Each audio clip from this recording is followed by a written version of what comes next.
Okay, hi everyone. So I've recently had a change of laptop, and one of the things I like to do when charging it is to charge it off the 12 volt rather than the 240, because it's just more efficient, because otherwise you're converting the power from 12 volt up to 240 then back to 19, where the straight step from 12 volt to 19 is obviously just a lot more efficient. So with my old laptop I had this in-car charger which I used to plug into one of the sort of like cigarette lighter sockets I've got on the boat.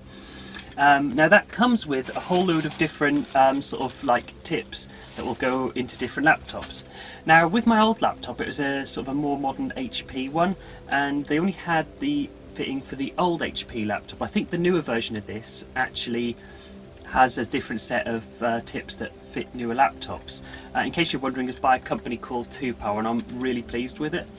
Anyway, so I went online and I bought this little adapter which plugs into the end of that cable and converts the old HP to the new one. Now anyway, the new laptop that I've got, funny enough, none of these tips fit.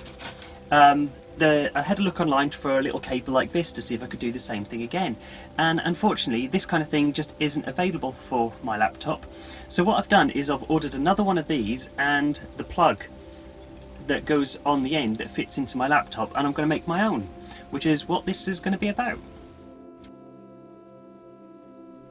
So after I've cut the original plug off the cable and stripped the wires, I'm going to flow some solder onto those wires.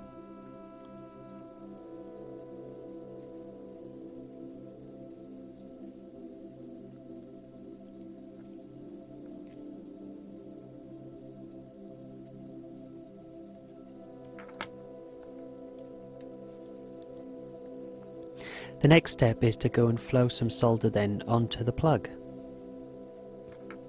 I found this a little bit difficult because the soldering iron I've got is getting a bit past its best at the moment, so I fiddled around with this for quite some time.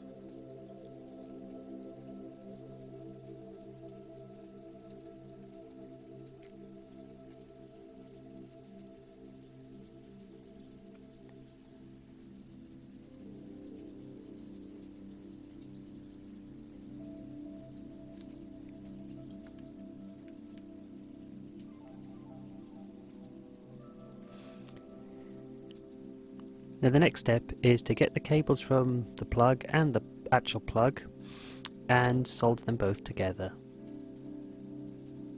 This is obviously made a lot easier by flowing the solder previously.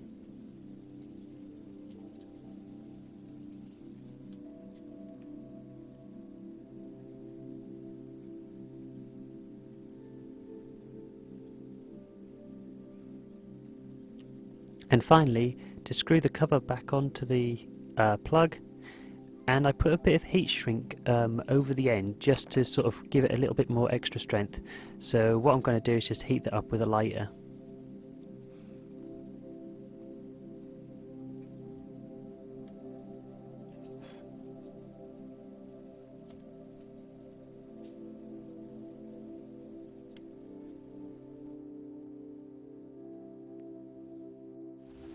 Okay, so here's the end result, as you can see, and I'm really pleased with how well it works and how that turned out. So it solved that problem for me, and it means I don't have to go out to buy the up-to-date version of the same charger that I already have.